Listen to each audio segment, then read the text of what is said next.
Hi everybody, I'm Bree the Plant Lady, and today I wanted to do an updated cottage garden seedling and weed identification video. You know, we're in the middle of March. Everything is a bit more accelerated than in past years because we've had a really mild, nice winter. And I've had a lot of people asking questions about what should the seedlings look like at different stages, from the earliest ones that were sown, and in this case, many of these were self-sown, to the ones that I sowed very late into January and February. So I am making this video though because my Prius battery is dead, and I'm supposed to be actually giving a talk to a garden club right now, and I have to get a new 12-volt battery, but I don't have any transportation. I mean, I guess I do. I could take the Land Rover, but I'm gonna wait. So I feel like I'm kind of like sneaking a little time in the afternoon when ordinarily I would not have had the time at home to be able to make this video. So I think I'm gonna go ahead and start here, and I don't have all the sow dates fresh in my mind, so maybe kind of general, saying like these are self-sown, others were done in October, November, December, January, just to give you a general idea of all the different stages that the seedlings are at. So I do know that we did sow this bed during one of our seed sowing classes that we held in mid-November, but a lot of this was also self-sown. So it's a mix of what we did mid-November and stuff that kind of came up on its own. Obviously, the bachelor buttons are really quite large. They're already starting to bolt and bloom. Let's see, in here we've got a lot. It's just hard to get into the bed. So we have, this is larkspur. Yes, this is larkspur here. This is cilantro here. That is breadseed poppy. We have mustard. Let's see, what else? This bed definitely doesn't have as much diversity as I'd like. But, you know I've said this before, but every year is different with these cottage gardens. And I should have done a better job thinning out more of the bachelor buttons, but for this year, this border is going to be mostly centuria. Now, I am pleased to see that I've got a lot of poppies in this back half. And so, again, to show you, these are the poppies. These are all breadseed poppies. I didn't do any corn poppies in this bed. I say that, and then look, here's a corn poppy. So I guess maybe I did sow some. They were probably in one of the mixes. Along with that, some bad plants. Here is lamium. Need to go ahead and pull it before it sets seed. And of course, common vetch, which is basically, I'm never really going to conquer it. And everywhere that you break it off, it just resprouts. So it can be a bit annoying. And you can see it's just kind of weaving itself through everywhere. I'm not sure I really realistically have time to take weeding on in this moment, since I am like dressed and ready to go give a presentation. But I do need to spend some time getting this cleaned up one more time before everything starts to bloom. Yeah, there's a lot of weeds to be dealt with. All right, out here in the wave, we were really late to get the wave planted, and it's really dry. I need to start running water more regularly. But we do have some good things out here. We've got a lot of lupins. We've got the breadseed poppy. We have California poppy right here. Of course, there is vetch, even though I have weeded this extensively more than once. We have larkspur. We have the corn poppy right here. I'm really quite pleased to see so many poppies in here, and I know that I need to get this fertilized and I need to get it watered. I need to get it watered and keep it watered is really the trick, because everything is looking nutrient starved and thirsty. And those are two things that I do have control over. Of course, we've got lots of clumps of grains. We have every winter grain represented in here. That's barley, rye, oats, and wheat. So once they start to flower, that will become more obvious. Now I'm just noticing some warm season seeds are starting to grow. These are cosmos. These are self-sown cosmos from last year.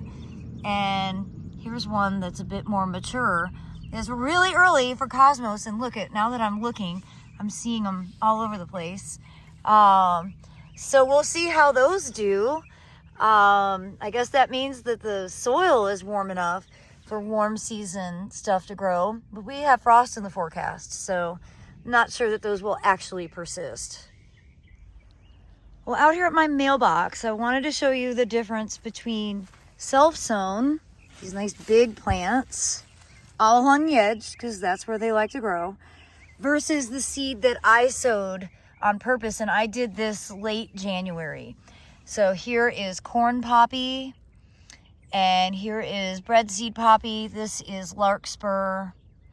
So again, a nice mix. Of course, there's some lamium out here as well, but you know, that's just inevitable.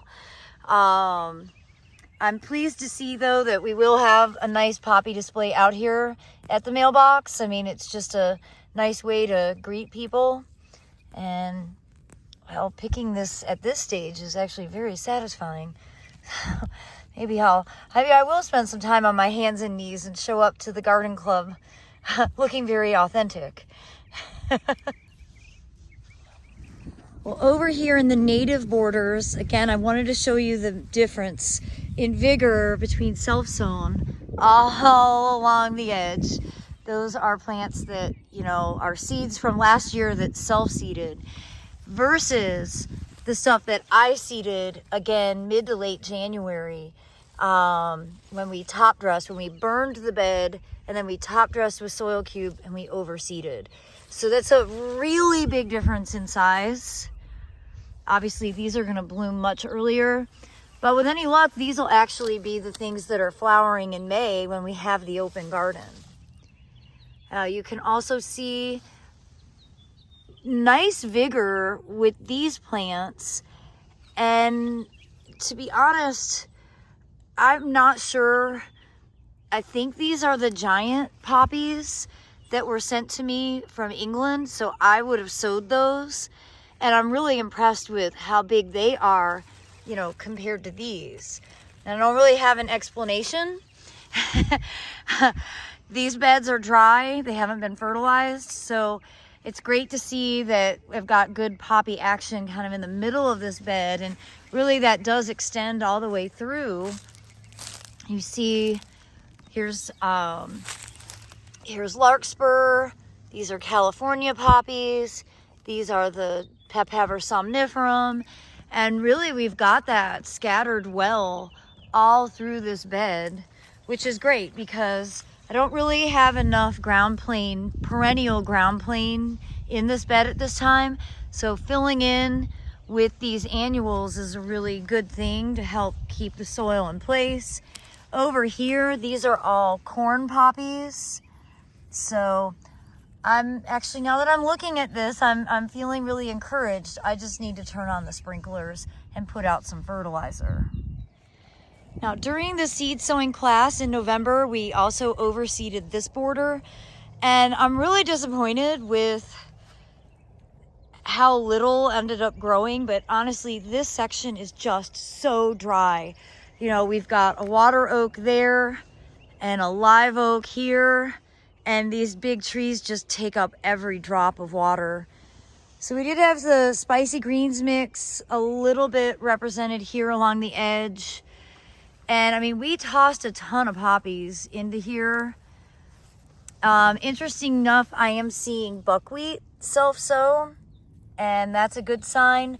I'm actually going to sow some buckwheat this week, or maybe this afternoon. It's time. The crimson clover is doing really well, and that's great because it's a nitrogen fixer. And of course you've got some Schultzia here. The one thing about this bed is it's not great for the seedlings, but it's also not full of weeds. So I'm not going to complain too loudly about this border not growing as well as I'd like, just because at least I don't see a bunch of problem plants in here. And there's a lot to be said for that. Now this is another really dry peninsula, and for the most part it's just been self-sowing. I have not weeded in here, and you can see I've got vetch. I've got so much vetch and lamium naturally. I can get this stuff out while it's flowering before it sets seed. Best intentions. I've also got money plant that has been self-sowing in here for a good couple of years, and a lot of larkspur, which you can see really makes this bed so impressive, especially when the money plant is blooming with it. There's also a nice amount of nigella that has self-sown for about the last decade. So this bed is looking good. I do see some poppies, so I'm encouraged by that. I always want to have at least 3 different species represented in a seed bed. That way you have better diversity. I don't like monocultures. And so money plant, larkspur, nigella, poppies, I count that as a win. Well, the fence line is looking really pretty thanks to these brilliant peaches. And at the base, you can see the daikon radish are starting to flower, and they look so great. They kind of start off in a more pinky purpley, and then as they age, they kind of fade to a softer purple white. This was sown very densely. But it's good because there's not a lot of bad plants in here. I mean, there are some, don't get me wrong. I mean, look at this chickweed, and it's already flowered. It's ready to set seed. So I better go ahead and get that out right now. I don't know why the deer can't eat it, but they don't. Now obviously there are some problem plants through here.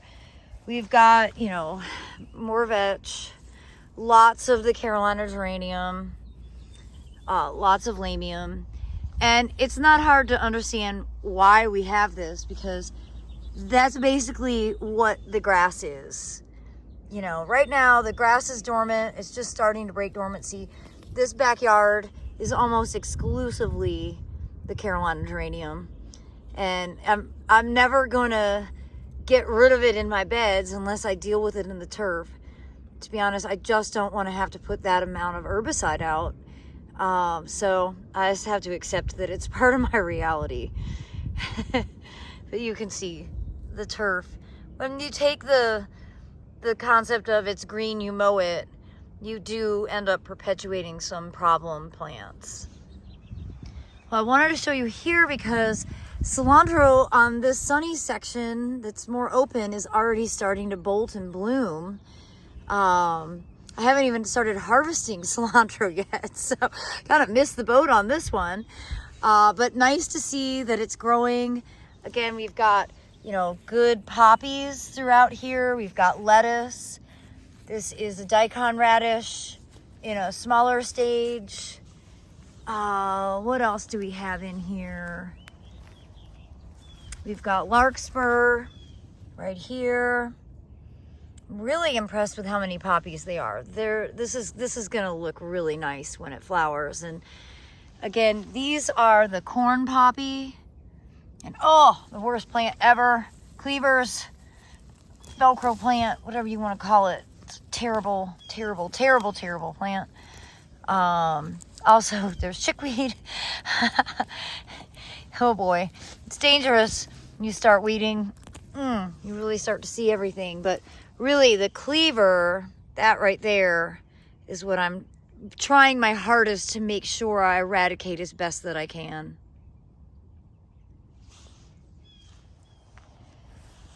And in this border, there's definitely some seedlings that I sowed later, but also a lot of self-sown. So again, large poppies. The spicy mixed greens were sown about 4 to 5 weeks ago. I think these poppies are mostly self-sown. Look at the gigantic geraniums that are all mixed throughout. All of the larkspur was self-sown, which is great. The clumps of grains are growing, but the animals keep eating them. Cats and deer and rabbits, just to be clear on that. It's all kinds of animals that are eating it. And I'm really pleased to see how much this section has grown in a month. You know, we moved the compost bin, kind of renovated this bed, and I sowed a lot of stuff. This was the latest sowing. And those poppies that I sowed in mid-February are really starting to get a nice size to them. You can see they're all throughout. Now, I'm interested to see what on earth is germinating here. And I think it might be a pumpkin, like that rotted in place. I did not plant this.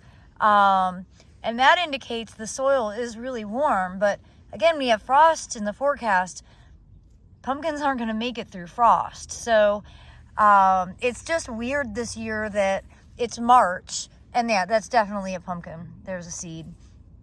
To be having summer things like this starting to grow so early. Definitely just one more element to making gardening a little bit more confusing. And along this new bottle wall, I'm just so impressed with how well the spicy greens mix that I seeded a month ago has done. You can see that mustard, the kale, the California poppies. It's all just doing really, really well. Of course, the existing Solomon seal is starting to pop up, and well, we didn't do a great job of digging that when we renovated this pathway. So we'll be transplanting. No big deal. And then I also wanted to show you more nasturtium. Again, bottle adjacent. The ground is warmer because the air inside the glass heats up. Also fava beans. You know, I sowed these not that long ago, right before I left to go to South Africa. That's been maybe 3.5 weeks. Same thing with the lettuce, which is doing really well. You can see beets are growing and poppies. So this was a very late sowing, mid-February, and everything is catching up really fast. So I think this is actually really useful information for all of us to have, that you don't have to get this done in November, December, and even January. February sowing, especially with a winter like we've had this year, works out perfectly fine.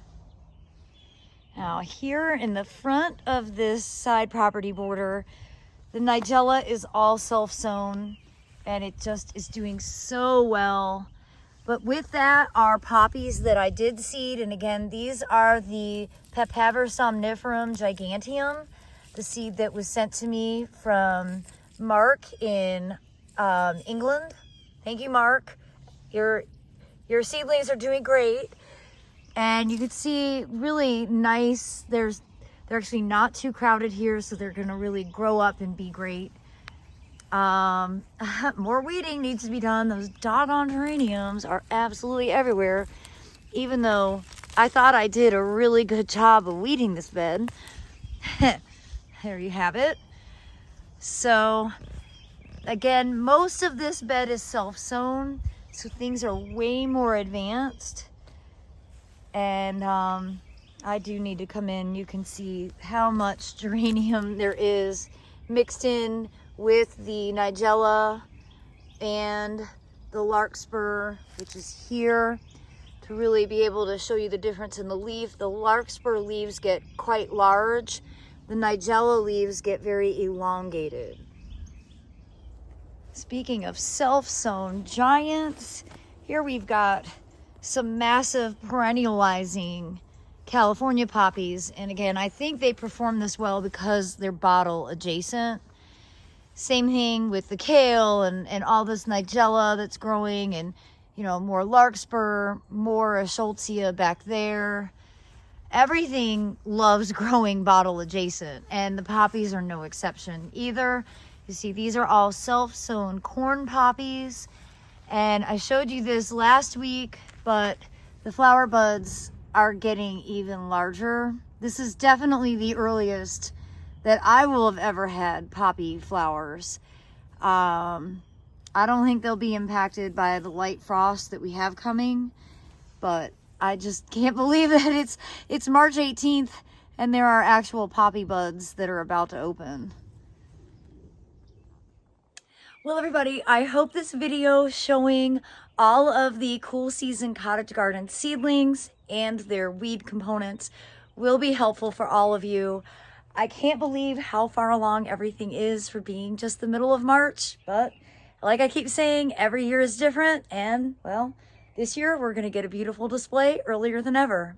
So I do hope that you will subscribe so that you can stay in the loop, and I'm wishing you all the very best. Thanks so much for watching, everybody.